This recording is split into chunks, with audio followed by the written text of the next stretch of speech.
ಇದು ತುಂಬ ಅದ್ಭುತವಾಗಿ ತುಂಬ ಅದ್ಧೂರಿಯಾಗಿ ಮಾಡುವ ಕಾರ್ತಿಕೋತ್ಸವ ಹಬ್ಬದ ವ್ಲಾಗ್. ಸೊ ಇವಾಗ ಬರ್ತಿರೋದು ನಮ್ಮನೆ ದೇವಸ್ಥಾನ. ಹಬ್ಬ ಅಂದರೆ ಆ ಸಂತೋಷ, ಸಂಭ್ರಮ, ಸಡಗರ, ಏನೋ ಒಂಥರ ಖುಷಿ, ದೇವ್ರನ್ನ ಆರಾಧನೆ ಮಾಡೋದು ಅಂತ ಹೇಳಿದೆ ನಮ್ಮಲ್ಲಿರೋ ನೆಗೆಟಿವಿಟಿ ಹೋಗಿ ಪಾಸಿಟಿವಿಟಿ ಎನರ್ಜಿ ಸಿಗೋ ಥರ ಫೀಲ್ ಆಗುತ್ತೆ. ನನಗಂತೂ ಸಿಕ್ಕಾಪಟ್ಟೆ ಖುಷಿ. ಆ್ಯಂಡ್ ಇದು ನಾವು ಮಿನಿ ಮಠ ಅಂತ ಹೇಳಿ ಕರಿತೀವಿ. ಇನ್ನು ಇಲ್ಲಿ ನಾಳೆ ಅಭಿಷೇಕ ಇರುತ್ತೆ ಮತ್ತು ದೇವರ ಅಲಂಕಾರ ನೋಡ್ಬೋದು. ನೃತ್ಯ ಮಾಡ್ತಾರೆ, ಅಂದರೆ ಸ್ಕೂಲ್ ಮಕ್ಕಳಿಂದ ಡ್ಯಾನ್ಸ್ ಪ್ರೋಗ್ರಾಮ್ ಏನೇನಾದರೂ ಇರುತ್ತೆ. ಸೊ ಅಷ್ಟೇ ನನಗೆ ಗೊತ್ತಿರೋದು.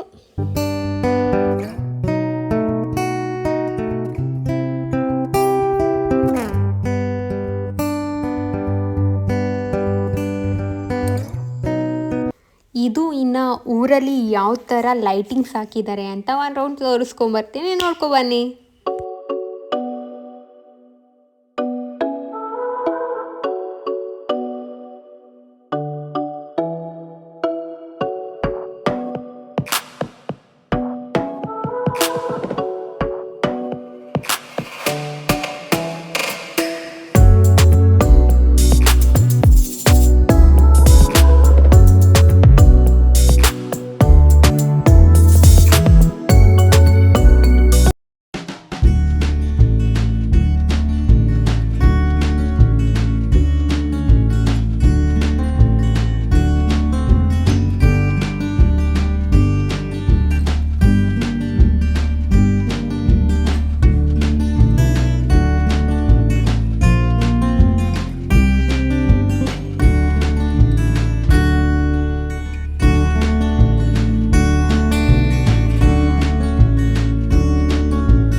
ಇನ್ನು ಇವತ್ತು ಹಬ್ಬ ಆಗಿರೋದ್ರಿಂದ ಮನೆಗೆ ಐನಾರನ್ನ ಕರೆಸ್ತೀವಿ ಪಾದುಳ್ಕ ಹಾಕೋದಕ್ಕೋಸ್ಕರ. ನಮ್ಮ ಮನೆಗೆ ಇವಾಗ ಬಂದಿದ್ದಾರೆ ಐನಾರು. ಸೊ ಅಪ್ಪ ಅಮ್ಮ ಇಬ್ಬರು ಪೂಜೆಗೆ ರೆಡಿ ಮಾಡ್ತಾಯಿದ್ರು, ಎಲ್ಲ ತರಹ ಸಿದ್ಧತೆ ಮಾಡ್ತಾಯಿದ್ರು. ನಾನು ಫಸ್ಟ್ ಟೈಮ್ ನೋಡಿದ್ದು, ನಾನು ಯಾವತ್ತೂ ನೋಡಿರಲಿಲ್ಲ, ಆಲ್ಮೋಸ್ಟ್ ನಾನು ಇರ್ತಿರ್ಲಿಲ್ಲ. ಸೊ ಹಾಗಾಗಿ ಈ ಸಲ ಈ ಹಬ್ಬಕ್ಕೆ ಇರೋದ್ರಿಂದ ನಾನು ನೋಡಿದೆ ಯಾವ ಥರ ಮಾಡ್ತಾರೆ ಅಂತ ಹೇಳಿ. ಪಾದ ಪೂಜೆ ಮಾಡಿಬಿಟ್ಟು ಅದಕ್ಕೆ ವಿಭೂತಿ ಮತ್ತು ನೀರು, ಹೂವು, ಕುಂಕುಮ, ಅರಿಶಿನ ಹಾಕ್ಬಿಟ್ಟು ಪೂಜೆ ಮಾಡ್ತಾರೆ. ಪೂಜೆ ಮಾಡಾದ್ಮೇಲೆ ಆ ನೀರನ್ನ ನಾವು ಮನೆ ಸುತ್ತ ಹಾಕ್ತೀವಿ. ಅದಾದಮೇಲೆ ನಾವು ಗೋಮೂತ್ರ ಅಂತ ಹೇಳಿ ಹಸುವಿದು ಇಲ್ಲ ಹಸುಗೆಲ್ಲ ಕರುದು ಪುಟ್ಟು ಕರು ಯಾವುದಿರುತ್ತೆ ಅದ್ರದ್ದು ಗೋಮೂತ್ರನ ಮನೆ ಒಳಗೆ ಹಾಕ್ತೀವಿ ನಾವು. ಮನಸ್ಸು ಮನೆ ಎಲ್ಲ ಶುದ್ಧ ಆಗಲಿ ಅಂತ ಹೇಳಿಬಿಟ್ಟು ಈ ಥರ ನಾವು ಮಾಡ್ತೀವಿ ಪ್ರತಿ ವರ್ಷ. ಆ್ಯಂಡ್ ಪ್ರತಿ ಹಬ್ಬದಲ್ಲೂ ಈ ಥರ ಗೋಮೂತ್ರ ಹಾಕ್ತೀವಿ. ಐನಾರ್ದು ಪಾದುಳ್ಕಾಯಿನ ಹಾಕೋದಿಲ್ಲ, ಗೋಮೂತ್ರ ಮಾತ್ರ ಎಲ್ಲ ಹಬ್ಬದಲ್ಲೂ ಹಾಕ್ತೀವಿ ಮನೇಲಿ.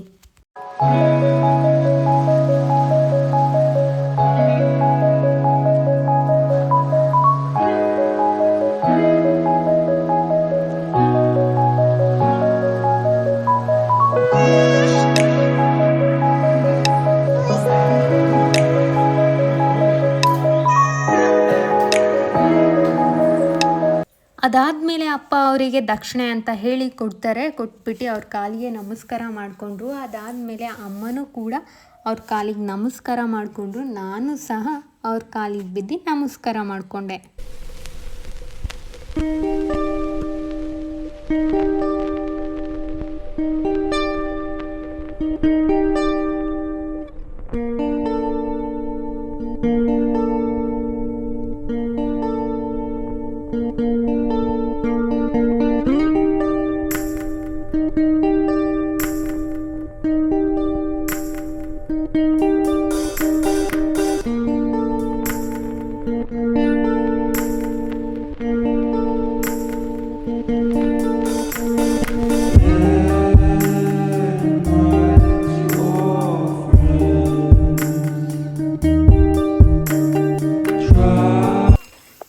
ಮನೆಗೆ ದೇವನ ಕರ್ಕೊಂಡು ಬರ್ತೀವಿ. ಸೊ ಹಾಗಾಗಿ ಎಲ್ಲಿ ಬರ್ತಿದೆ ಅಂತ ನೋಡಿದೆ, ಇನ್ನೊಬ್ಬರು ಮನೆಗೆ ಹೋಗಬೇಕಿತ್ತು. ಸೊ ಅವ್ರು ಕರ್ಕೊಂಡು ಹೋಗ್ತಾಯಿದ್ರು.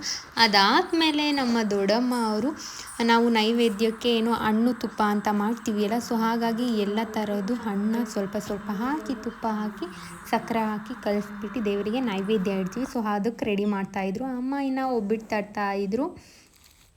ಇವತ್ತು ಬೆಳಗ್ಗೆಯಿಂದ ನಮ್ಮಮ್ಮ ಒಬ್ಬರೇ ಸ್ವಲ್ಪ ಜಾಸ್ತಿ ಕೆಲಸನೇ ಮಾಡಿದ್ದಾರೆ. ಆ್ಯಕ್ಚುಲಿ ನಾನು ಮಾಡೇ ಇಲ್ಲ ಇವತ್ತು, ನಾನು ಎದ್ದಿದ್ದು ಲೇಟು.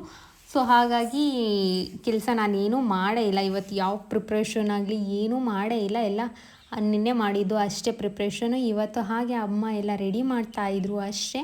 ಹಾಗೆ ಇವಾಗ ನಮ್ಮೂರಲ್ಲಂತೂ ಇವತ್ತು ತುಂಬ ಮಳೆ ಅಂದರೆ ಮಳೆ ಬರ್ತಾಯಿತ್ತು. ದೇವ್ರನ್ನ ಹೇಗೆ ಕರ್ಕೊಬರೋದು ಅಂದ್ಕೊಂಡಿದ್ವಿ, ಆದರೂ ಮನೆಗೆ ಕರ್ಕೊಬಂದ್ವಿ.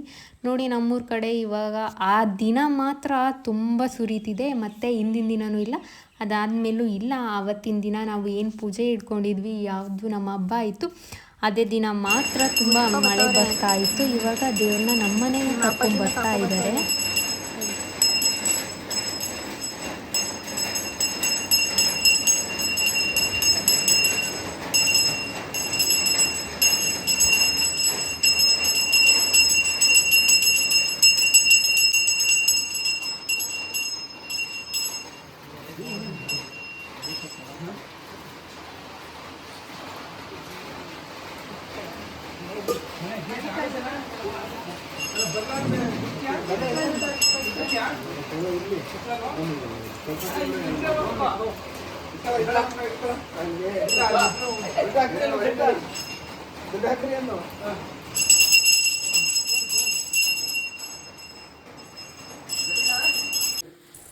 ಇನ್ನು ದೇವರಿಗೆ ಅಂತ ಹೇಳಿಬಿಟ್ಟು ಶಲ್ಯ ತೊಗೊಬಂದಿದ್ವಿ. ಶಲ್ಯನ ಹಾಕ್ಬಿಟ್ಟು ಹೂವಿನ ಹಾರ ತೊಗೊಬಂದಿದ್ವಿ. ಅದು ಸಹ ಹಾಕಿ ನಾವು ಏನು ಅಡುಗೆ ಮಾಡಿದ್ವಿ ಹಬ್ಬದ್ದು ಅದನ್ನು ಸಹ ಇಟ್ಬಿಟ್ಟು ನೈವೇದ್ಯ ಮಾಡಿದ್ವಲ್ಲ ಅದನ್ನು ಸಹ ಇಟ್ಟು ಪೂಜೆ ಮಾಡ್ತೀವಿ.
ಈ ಕಡೆ ಬರಮ್ಮ ಸ್ವಲ್ಪ ಸೈಡ್.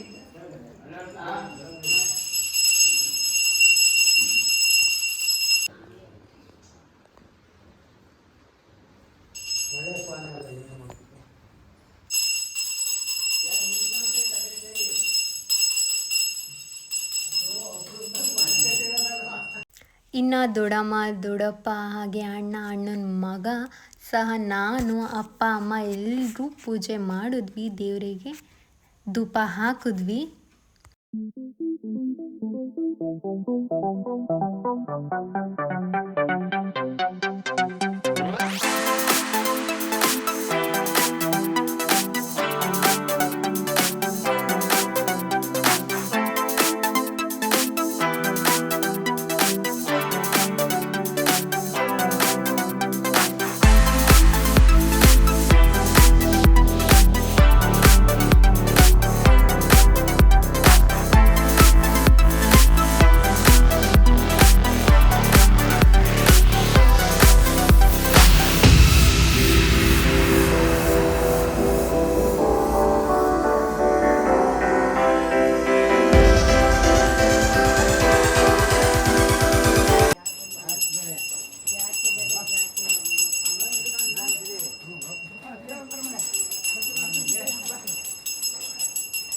ಯಾವಾಗ ಬಂದಿರಿ ಅಣ್ಣ? ನಾನು ಒಂದು ವಾರ ಆಯಿತು. ಹಾಂ ಮುಗೀತು. ನಾವೆಲ್ಲರೂ ಹಾಕಿದ್ದೆ. ಸ್ವಲ್ಪ ದಿನ ಆಗ್ತು ನಾನು ಹಾಕಿದ್ದೆ, ನೀನು ಹಾಕಿದ್ದೀನಿ. ನಿನ್ನೆ ಹುಡುಕಿ ಬಂದಿರಿ.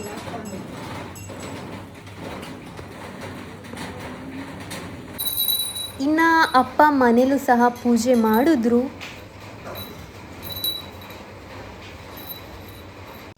ಇನ್ನು ನಾವು ಏನು ಹಿರಿಯರಿಗೆ ಅಂತ ಬಟ್ಟೆ ತಗೊಂಬಂದಿದ್ವಿ ಅದನ್ನು ಇಟ್ಬಿಟ್ಟು ಅವ್ರ ಹೇಳ್ಬಿಟ್ಟು ಧೂಪ ಹಾಕಿ ಪೂಜೆ ಮಾಡಿದ್ವಿ. ಮಳೆ ನೋಡಿ ಇಲ್ಲಿ ಎಷ್ಟು ಮಳೆ ಅಂದರೆ ಸಿಕ್ಕಾಪಟ್ಟೆ ಮಳೆ ಬರ್ತಿದೆ. ಇವತ್ತೇ ಇಷ್ಟು ಮಳೆ, ನಿನ್ನೆ ಮೊನ್ನೆ ಎಲ್ಲ ಈ ಮಳೆನೇ ಇರಲಿಲ್ಲ. ಅದು ಯಾಕೆ ಇವತ್ತು ಇಷ್ಟು ಮಳೆ ಬರ್ತಿದೆಯೋ ಗೊತ್ತಿಲ್ಲ. ಮೇ ಬಿ ದೇವ್ರು ಕರ್ಕೊಂಡ್ಬಂದ್ವಿ ಅಂತ ಹೇಳಿ ಇಷ್ಟು ಬಂತೋ ಗೊತ್ತಿಲ್ಲ. ಇನ್ನು ಹಿರಿಯರಿಗೆ ಅಂತ ಹೇಳಿ ನಾವೇನು ಮಾಡಿದ್ವಿ ಅದನ್ನು ಇಟ್ಟು ಧೂಪ ಹಾಕಿದ್ವಿ. ಚೆನ್ನಾಗಿದೆಯಾ? ನಾನೇ ಮಾಡಿದ್ದು, ನಮ್ಮಮ್ಮ ನಾನು ಹೇಳ್ಕೊಟ್ಟಂಗೆ ಮಾಡಿದ್ದು.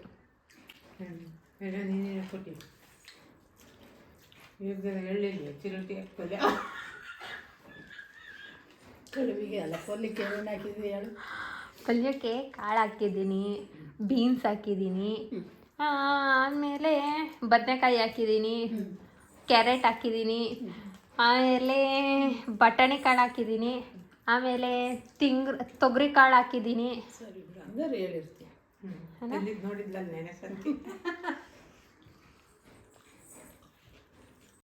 ಇನ್ನು ನಮ್ಮ ದೊಡ್ಡಪ್ಪನ ಮಕ್ಕಳು ಅಕ್ಕಂದಿರು ಬಂದಿರು. ನನಗೆ ಅಕ್ಕಂದಿರು ಆಗಬೇಕು. ಸೊ ಅವರು ಊಟ ಆದಮೇಲೆ ಅರ್ಶಿನ ಕುಂಕುಮ ಕೊಟ್ಟು ಅವರು ತೊಗೊಂಡು ಹೊರಟರು. ಇವಾಗ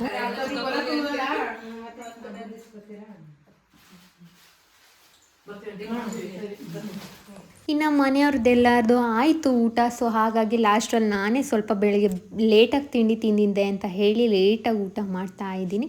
ಸೊ ಊಟಕ್ಕಿನ್ನ ಸ್ಪೆಷಲಾಗಿ ಒಬ್ಬಟ್ಟು ಅಂದರೆ ಯಾರಿಗಿಷ್ಟ ಇಲ್ಲ ಹೇಳಿ. ಒಬ್ಬಟ್ಟು, ಕಡುಬು, ಪಲ್ಯ, ಆಮೇಲೆ ಬಾದಾಮ್ ಪೂರಿ, ಅನ್ನ, ಸಾಂಬಾರು, ಆಮೇಲೆ ಜಿಲೇಬಿ ಸಿಕ್ಕಾಪಟ್ಟ ಫೇವ್ರೇಟ್ ನನಗೆ.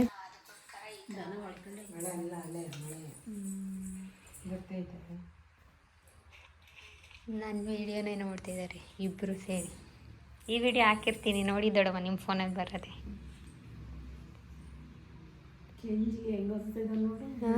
ಅದನ್ನೇ ಹೊಡೆದು ಹಾಕಿದ್ದೀನಿ. ಕರೆಂಟ್ ಆಯ್ತು. ಕುತ್ಕೊಳ್ಳಿ. ಕುತ್ಕೊಳ್ರಿ, ಬರ್ರಿ ಊಟ ಮಾಡ್ಕೊಳ್ಳಿ. ಚೆನ್ನಾಗಿದ್ದೀರಾ? ಬಂದಿಲ್ವಾ? ಬರ್ರಿ ಊಟ ಮಾಡಿ. ಮತ್ತೆ ಮೋನು ಬರಲಿಲ್ಲ? ಇನ್ನು ಇವ್ರು ಬಂದು ನಮ್ಮಪ್ಪನ ಅಕ್ಕ, ಫಸ್ಟ್ನೇ ಅಕ್ಕ ಅಂತ ಹೇಳ್ತೀನಿ. ಇನ್ನೊಬ್ಬರು ಅಕ್ಕ ಇದ್ದಾರೆ, ಅವರು ಬಂದರೆ ಇದೇ ವ್ಲಾಗಲ್ಲಿ ತೋರಿಸ್ತೀನಿ. ಸೊ ಇವರು ಫಸ್ಟ್ನೇ ಅಕ್ಕ ಅಂತ ಹೇಳಿ. ಇವ್ರನ್ನ ನಾನು ಆಫ್ಟರ್ ಲಾಂಗ್ ಟೈಮ್ ನೋಡ್ತಾ ಇರೋದು. ಹಿಂಗಾದ್ರೂ ಏನು ಉಲ್ಟಾ ಕಾಣ್ತಾ ಇಲ್ಲ, ಹಿಂಗಾದ್ರೂ ಸೀದಾ ಕಾಣ್ತಿಲ್ಲ ಅಲ್ವಾ? ಚೆನ್ನಾಯ್ತಲ್ಲ? ನನಗೂ ಇಷ್ಟ ಆಯಿತು. ನಮ್ಮ ಅಮ್ಮಂಗೆ ಅದಕ್ಕೆ ತಗೊಂಡಿದ್ದು. ಡಬಲ್ ಶೇಡ್ ಇದೆ ಅಂತ. ಡಬಲ್ ಶೇಡ್ ಇದೆ. ಇದು ಫಾಲ್ಸ್ ಹಾಕ್ಸ್ಬೇಡ, ಜಿಗ್ಜಾಗ್ ಮಾಡಿಸು. ಎರಡು ಸೈಡ್ ಉಟ್ಕೋಬಹುದು. ಫಾಲ್ಸ್ ಹಾಕ್ಸ್ಬೇಡ. ಫಾಲ್ಸ್ ಹಾಕ್ಸಿದ್ರೆ ಒಂದೇ ಸೈಡ್ ಆಗ್ಬೇಕಂತ. ಒಂದೇ ಸೈಡ್. ಆಮೇಲೆ ಇದು ಜಿಗ್ಜಾಗ್ ಮಾಡಿ. ನಿಮ್ಮ ಮನೆಯವರಿಗೆ ಹೇಳಾಯ್ತಲ್ಲ, ಈಗ ಹೇಳಾಯ್ತು. ಹೆಂಡತಿ ಮೇಲೆ ಎಷ್ಟು ಪ್ರೀತಿ ಇದೆ ನಮ್ಮ ದೊಡ್ಡಪ್ಪಗೆ. ಇನ್ನು ಅಪ್ಪನ ಫ್ರೆಂಡು ನಮಗೆ ದೂರದ ರಿಲೇಟಿವ್ಸು ಇವಾಗ ತಾನೇ ಬಂದರು. ಸಂಜೆ ಸ್ವಲ್ಪ ಲೇಟ್ ಆಯಿತು, ಯಾವಾಗಲೂ ಮಳೆ ಬರ್ತಾ ಇತ್ತು. ಸೊ ಅಪ್ಪ ಒಳಗೆ ಕರ್ಕೊಂಬರ್ತಾ ಇದ್ದಾರೆ.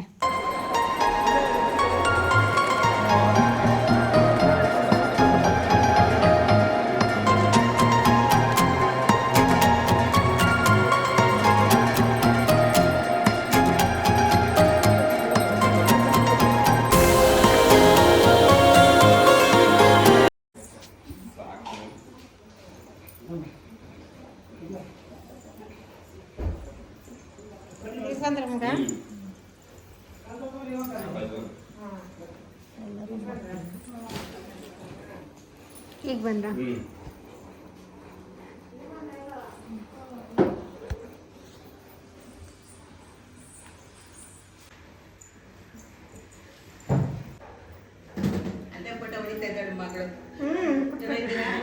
ಈಗ ಬಂದ್ರ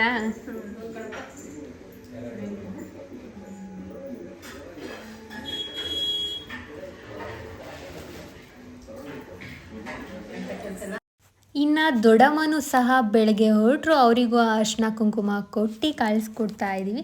ಸೊ ಆಫ್ಟರ್ ಲಾಂಗ್ ಟೈಮ್ ಎಲ್ಲರೂ ಮನೇಲಿ ಒಂದಾಗಿ ಹಬ್ಬ ಸೆಲೆಬ್ರೇಟ್ ಮಾಡಿ ಮತ್ತೆ ಅವ್ರವ್ರ ಮನೆಗೆ ಹೋಗಾದ್ಮೇಲೆ ಮನೆ ಬಿಕೋ ಅಂತ ಖಾಲಿ ಹೊಡೆದಾಗ ಸ್ವಲ್ಪ ಬೇಜಾರು ಅನಿಸುತ್ತೆ. ಸೊ ಮತ್ತೆ ಬೇರೆ ಫೆಸ್ಟಿವಲಲ್ಲಿ ಸಿಗ್ತಾರೆ.